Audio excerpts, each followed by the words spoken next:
Hello everyone, I'm the Saxy Gamer, and today we're here for yet another Civilization 6 First Impressions video, where today we'll be taking a look at Portugal, who is the last new leader of the New Frontier Pass. So we're just going to go ahead and take a look at the first look video that was just released today. I know I'm a little slow today. It's already almost an hour since this video's been out, so I gotta get on this video. So yeah, anyways, we're going to watch through this. I'll give some of my thoughts and impressions, and talk about, how good I think Portugal will be, or perhaps how bad. So let's go ahead and take a look.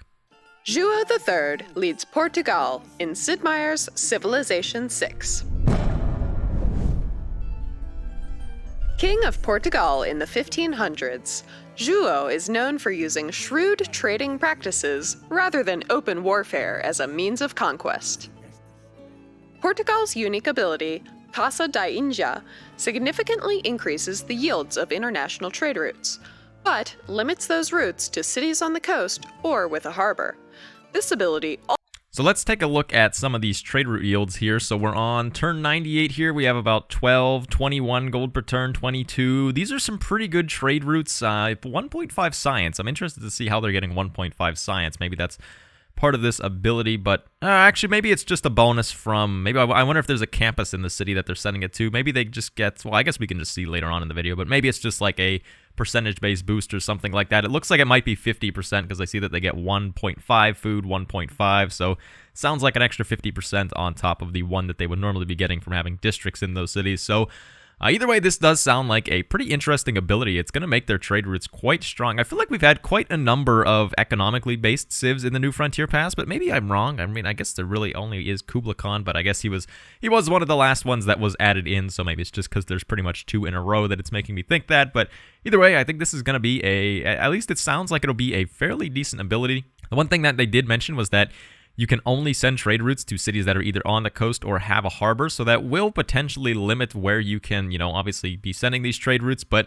if you play on a good map type like Archipelago or Island Plates or something like that, this really shouldn't be a problem. I also just want to say that I swear that their pronunciation in every one of these videos just gets more and more wacky every time. I mean, I forget how they just said this leader's name. I think it was João or something like that, but they also keep saying Portugal instead of Portugal, which, I mean, I guess Portugal is maybe, perhaps the more actual realistic pronunciation of it, but I just feel it's such like a, I don't know, it's just enunciated very weirdly for a English speaker like me, or them as well, so it sounds funny coming from them to hear it like that. But I believe that this will probably continue throughout the rest of this video, so now I'm going to try not to think about it.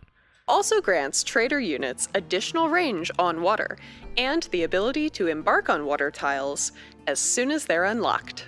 Oh, wait, actually, we just saw there. So this also does, as you just heard, it gives them additional range over water tiles, and you can embark over ocean with your traders as soon as traders are unlocked, which also is nice. This would kind of suck if that wasn't given. So, oh yeah, so we're getting 50% bonus gold from overall percentage effects, so I would assume that that's probably their bonus right there. I think, was there anything else good in the other one that they hovered over? So yeah, as we had said, +1 from the districts, and then 50% bonus yield. We don't get bonus faith, though. Why don't we get bonus faith? That's a little bit weird. Maybe they only get golden science bonus? I don't know. But they got food before as well. I don't know. I'm kind of confused as to why they don't get faith, but maybe we'll see later on when we see the leader ability screen. As soon as they're unlocked. Portugal's unique unit, the Now, is a naval melee unit that replaces the Caravel. It starts with one free Here we go again with the instead of a caravel, it's a caravel. Either I'm pronouncing it wrong, or I have been this entire time, or they're just, I don't know, going crazy or something. But yeah, so let's go ahead now. I guess let me not interrupt it anymore. Requires less maintenance than the Caravel and has 2 charges to build Feitorias. These special shipping ports, unique to Portugal, grant additional gold and production from trade routes to that city. A feitoria can only be built by a Now naval unit on a foreign coastal tile next to a luxury or bonus resource. Portugal's...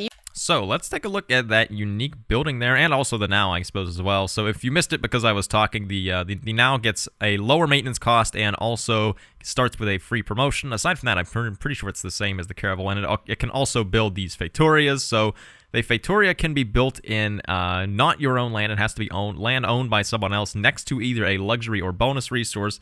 I think the thing it gave was 4 gold, and yeah, 4 gold, 1 production that you get, and you get 2 charges to build these on your now. So I think this is going to be interesting. I wonder if there's going to be anything else that these do in addition, just because, well, the thing I just thought, does this mean that you give the other person 4 gold per turn and 1 production per turn? Because you're not building these in your own territory, you're building it in theirs. So I wonder if that's how it works. I feel like it has to be, because obviously they can work that tile. So this has to give some other bonus other than just gold and production like this, but I'm sure we'll find out in just a little bit. But either way, I think this is cool. This is very similar to how Portugal was in Civ 5, I believe, where you could build, I'm pretty sure it was the Feitoria. I could be wrong, but you could build an improvement like this in a city-states territory, so you can do this in both other civilizations and other city-states as well. Portugal's unique building, the Navigation School, replaces the university. It increases production towards naval units, increases science yield. Looks ridiculous. 25% bonus production towards all naval units in the city. Okay, that's I mean, that's a pretty good bonus. 1 science for every 2 coast or lake tiles in the city. Oh my god. Well, hang on though. Does it have, I don't think it has a flat bonus though. I was about to say that this is insane, but maybe it's not that insane because it doesn't look like it gets a flat bonus. If it gets +4 science and +1 science for every 2 coast or lake tiles in the city, that's going to be ridiculously strong. But I really can't tell here. I mean, I guess we could count the number of coast or lake tiles here. 1, 2, 3, 4, 5. It's really hard to, though, because this is also, like, distorting part of the thing. Hang on, let's see if we can see here. Will they? I'm confusing myself over and over. I've probably made a cut at this point in the video, but so I'm looking here. We're getting 9 from terrain and 4 from navigation school. So is it a flat bonus of 4 plus 9 from terrain?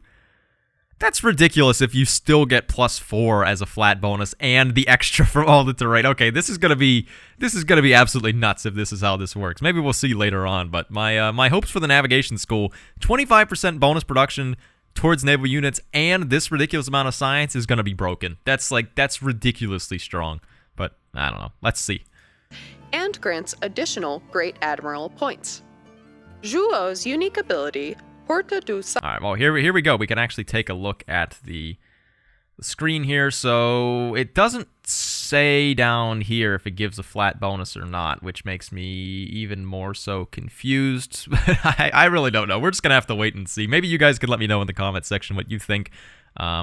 Before we go on, let's just go back and look at this one more time, though. So if we take a look here, it has to be both, because in here we're getting 3 from terrain, 4 from navigation school. So there's nothing, there's no tiles in this terrain that actually give you any bonus. But here we're getting 3 from terrain, which would make sense because 1, 2, 3, 4, 5, 6 sea tiles. So that should be 3 and 4. So it is a flat bonus of 4 plus all this stuff from here, because now whenever we expand to be, I'm sure this is probably 18. 1, 2, 3, 4, 5, 6, 7, 8, 9, 10, 11, 12, 13, 14, 15, 16, 17, 18, 19 or so. So yeah, about 18. So yeah, you get a flat bonus of 4 plus this bonus. That's ridiculous. That's so good. All right, that's I don't want to say it's broken, but it's like pretty close. João's unique ability, Porta do Cerco, grants all units increased sight. It also increases trade route capacity whenever Portugal meets a new civ, and provides open borders with all city-states.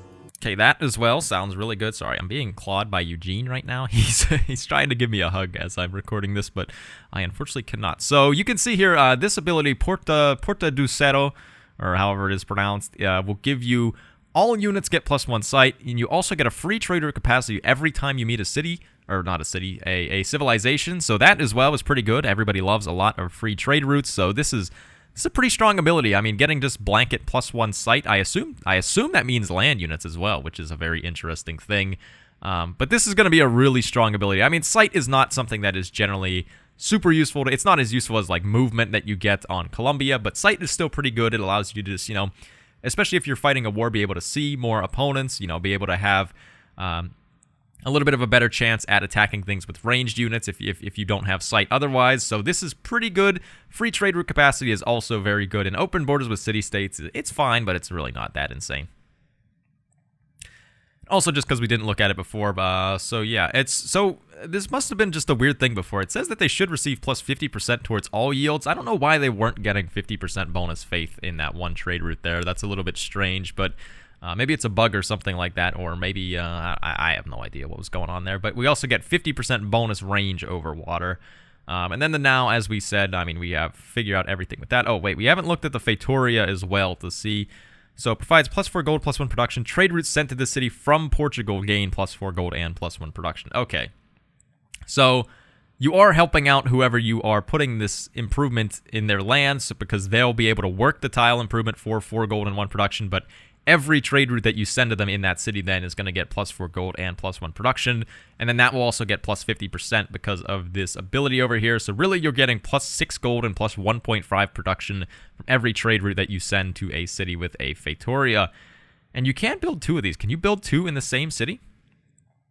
Must be built on coast or lake tile adjacent to land and not adjacent to another. Yeah, so it seems like you can put 2 in the same city, or potentially more, depending on how many nows you have, which I think is also pretty cool. So this should be a pretty strong, unique building as well. Just imagine putting like 5 of these in somebody's city, and then you get like 40 bonus gold. Okay, it wouldn't be 40, it'd be, what, 20 plus 50%. So you get 30 bonus gold, and also, I don't even know, 7.5 production or something like that from your trade routes. Pretty good bonus there. With all city-states. Start the game by exploring a lot, and try to meet every civ as quickly as possible for free trade route capacity. Since Portugal can only trade internationally with cities on coast or with harbors, be sure to prioritize naval exploration. Further supercharge your trading with lots of alliances and policy cards like Triangular Trade and Wisselbanken. Once you build a navigation school, start cranking out now units for Feitorias. But plan carefully, because Feitorias have strict placement restrictions. Will you journey beyond... Alright, so yeah, that is the other thing I forgot about with you, Feitorias, that since it does have to be or next to a luxury or bonus, you probably won't be able to get 5 in a single city, but but still, I mean, it still sounds like a pretty good thing. And yeah, the other thing I didn't think about was what they showed over here with these policy cards, because these yields will all get multiplied by 1.5 because of the bonus, so you'll be able to make even better use of these policy cards as well, which I think is a pretty cool bonus, honestly. I feel like this civ is going to be pretty insanely strong. I feel like the fact that they can get so much gold and other yields from their trade routes is really good. The fact that they get free trade route slots is really, really good. Their unique their unique university seems insanely strong, especially if you're playing on a naval map like Archipelago or Island Plates. I feel like that's going to be like maybe borderline broken, if not broken. So this is a pretty strong civ to end the New Frontier Pass on. Will you journey beyond your shores to share riches from distant lands? How will you lead Portugal in Sid Meier's Civilization 6? Alright, so that was the first look for Portugal, and also the other thing that I need to mention is that their music, if you've been hearing it in the background, seems to be really, really good, so I am excited to just listen to some Portugal music for a while whenever I'm playing these guys. But as far as my overall impressions of Portugal, I think they're going to be really strong. I think this is either going to be an A or S tier civ. They seem to have a lot of really good bonuses, and I think it's fun that they're a naval civ as well, because there really aren't that many good naval civs. There's some naval civs, but very few of them are any good at all. So Portugal seems like it will be the exception to that and will actually be fairly strong. So hopefully some of you guys I know were a little bit disappointed with some of the content that's coming out in this last drop of the New Frontier Pass, but hopefully this look at Portugal will help reinvigorate you a little bit. I'm very excited for Portugal. I feel like they're going to be a strong civ and one that I'm going to enjoy playing, and I just like Portugal as well. So let me know what you think down in the comments section below, but thank you everyone for watching. I have been the Saxy Gamer. If you enjoyed the video, feel free to like. If not, feel free to dislike. If you're looking for some more Civilization 6 content, feel free to subscribe. Thank you for watching, and goodbye.